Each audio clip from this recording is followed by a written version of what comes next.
Hello and welcome to this India Today special. In the next few weeks, 3 states of the Northeast go to the polls: Tripura, Meghalaya and Nagaland. And all eyes are on who wins the big Northeast battle. All eyes are also on one person who is now increasingly the most influential political figure in this part of the country, the Assam Chief Minister and the convener of the Northeast Democratic Alliance, Himanta Biswa Sarma, who now joins us. Mr. Sarma, you're really clocking the miles. You spend some part of the day in Tripura, some part in Meghalaya, Nagaland, and now here in Assam as well. So you're all over the place. What is at stake in this election of the Northeast? You see that since 2014, lot of work has been done in the Northeast. Because in Delhi there is a BJP Sarkar, and in Northeast, all the states are having either BJP or NDA government. We have synchronized the process of development, and for the first time, Northeast has been mainstream. So we do not want to lose that momentum. We want to continue with that momentum.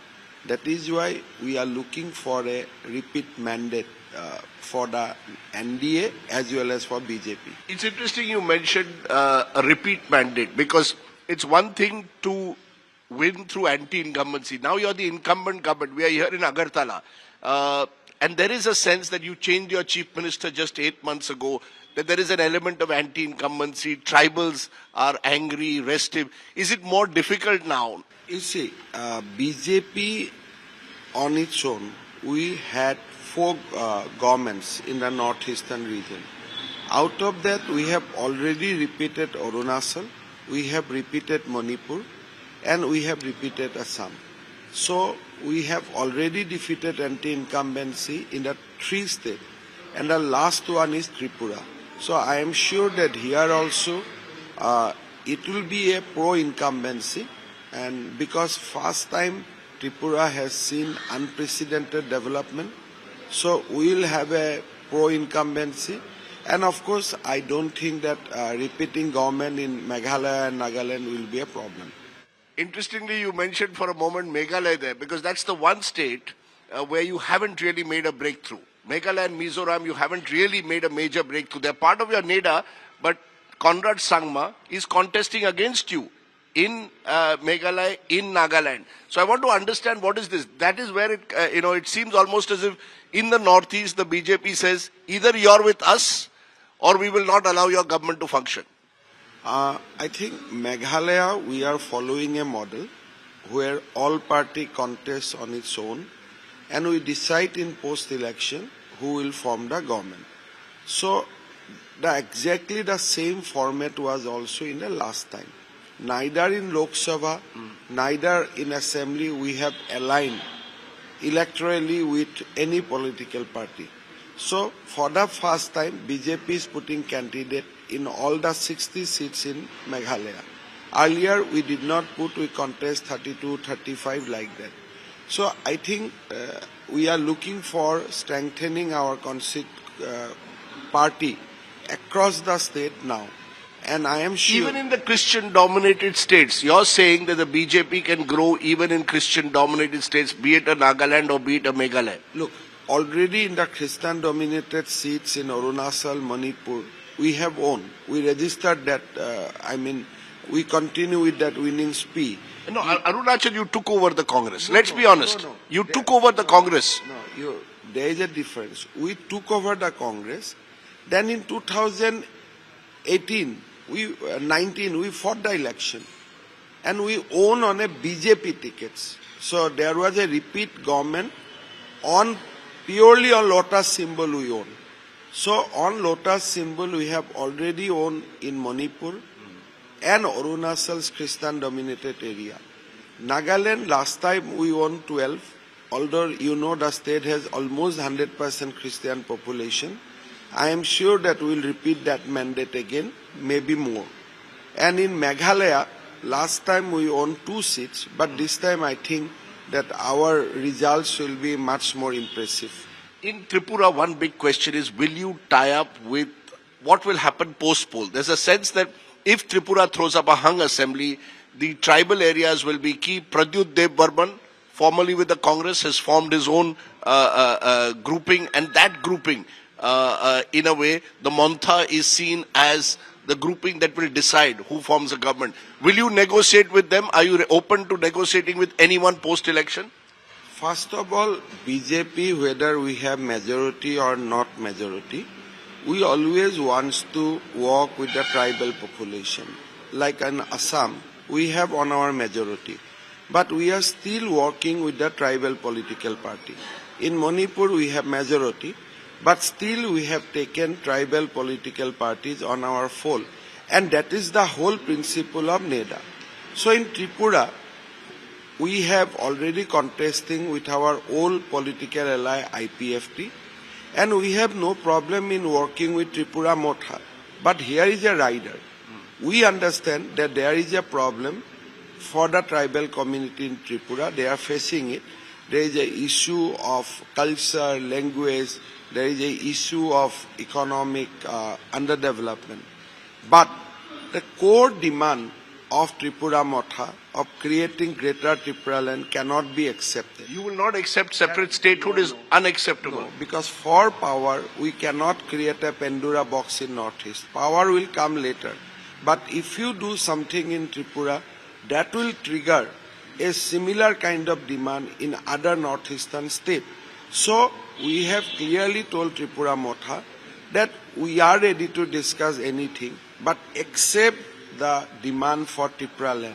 So if Motha continue with that demand, even after post-election, then I am sure that BJP will not have any kind of relationship with Motha, whether we form government or not form government. So that is the bottom line. That is the no bottom. question of separate statehood or giving under Article 2 and 3 of the Constitution. You see, Rajdeep, forming government in a state is one issue. Every political party like to have a government, but you cannot create a mess out of the hard-earned peace.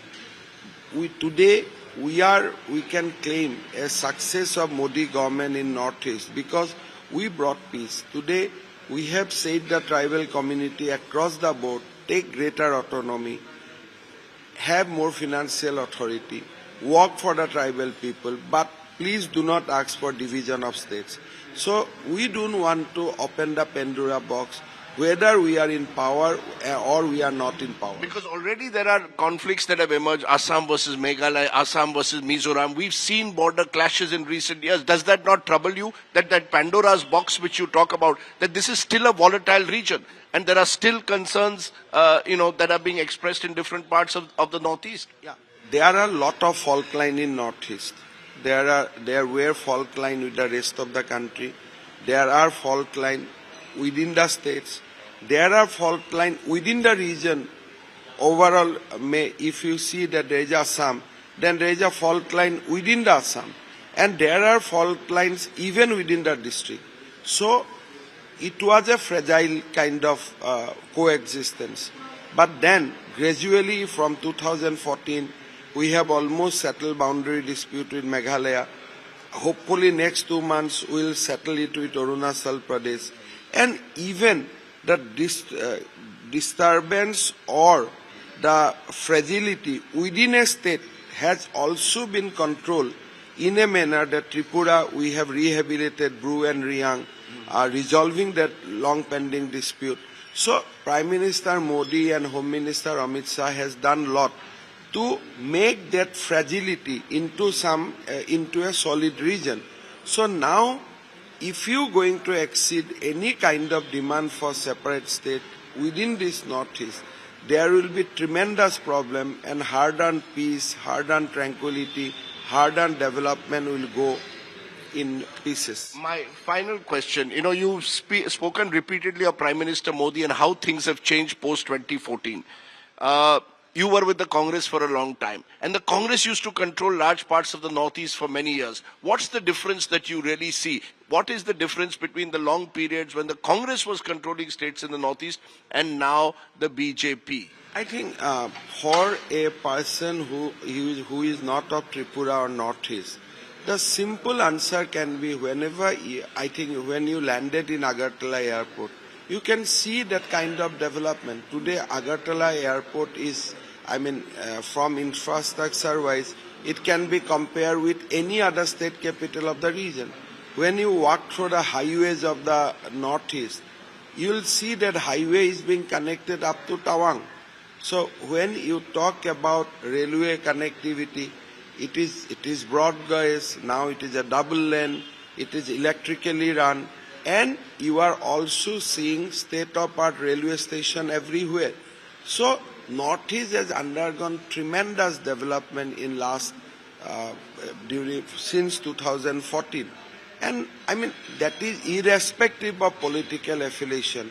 Everybody agrees to it. So my final question is your own role in all of this. Himanta Biswa Sarma, you are described by some as the Chanakya of the Northeast. I'm not going to use those words because that can be given different interpretations, but Sam, Dam, Danda, Bhed. Manipur, when you didn't have a full majority, you managed to form a government. In Meghalaya, you did tie-ups. You virtually took over, as I said, the entire Congress in Arunachal Pradesh. You've removed the chief minister here 8 months ago. Biplab, they brought in Dr. Manik Saha. In every state, we are told your stamp is there, someone in doing some wheeling, some dealing. Is that also a role that you have to play in these unstable small state assemblies? You see, gradually my political role in the other northeastern state is limiting, because after I assumed as the chief minister, I really do not have much time in talking to people or talking to our friends in every northeastern state. So a new team has been taken over. It is a party structure. Earlier, a separate team were looking after this region. I was part of it. Now, party has asked me to become chief minister of a state. So being chief minister of a state, you cannot see very actively in the other state. Because no, I know for a fact, when I heard about Goa, the BJP Congress MLAs leaving, they mentioned your name.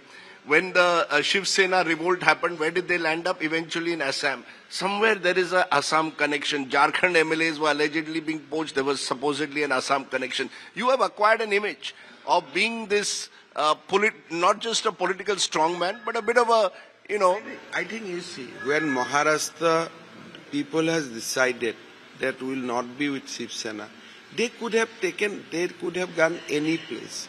But yes, they decided to be in Assam. So that is their choice.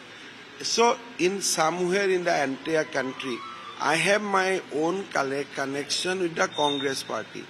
I have my all तुम्हारे आदमी सारी तरफ है. वो नहीं है, because when there cannot be question of आदमी, because when I was in Congress, I was a small political leader. So, but I know them, and somewhere they wants to see a role model. That look, if I join BJP, whether I will get that status or not. Today, I am in Assam, Brajesh Pathak in Uttar Pradesh. There are, now Amrinder Singh has become governor, but you can see the kind of respect. So the right-minded Congress people get respect within BJP. I think we symbolize that. That is why probably people before joining, they cross-check. So that is my role. But I don't actively involve with the day-to-day political happening of other states, because that is not expected from me. One final question. Are you going to ever move to Delhi, or are you happy in Guwahati? I think you know that working for Assam was a long-standing dream, is a long-standing dream. So for me, if I can make Assam that vibrant state, if I can make Assam that developed state, I think in somewhere in the history, I can put my name in 1 or 2 lines in the entire history of Assam. So in the broader landscape of Delhi, what I'll do, nobody will even recognize me. That's not necessarily true, but 3 states, what's it going to be? 3-0, 2-1? What's your best case scenario and the worst case scenario? I think Meghalaya and Nagaland definitely will be part of the government, because there we cannot form the government. Neither we can cross 30 in Meghalaya, or we have not contested that much of seat in Nagaland. And in Meghalaya, whether it's with Conrad Sangma or a Mukul Sangma, and whoever wins will join hands with you? I think, you see, TMC is not in our plate. Mukul Sangma. That cannot be in our plate. But Meghalaya, there are many other players. It is not only that A or B. But having said that, I am sure that BJP will increase its strength, will be in the government. Nagaland, we have a stable alliance, so there will be no issue. And Tripura, going by the public mood, I am sure that we are going to repeat the mandate. Well, I wish you very well, Himanta Biswa Sarma. I just want to tell our viewers, he was on the phone lines till about 1 a.m. He's coming from Dimapur, and he just keeps flying in and out of Guwahati. So he's the flying machine of the BJP at the moment. Maybe that's what's their new name. But thank you very much, Himanta Biswa Sarma, for joining us. The Chief Minister of Assam. Thank you.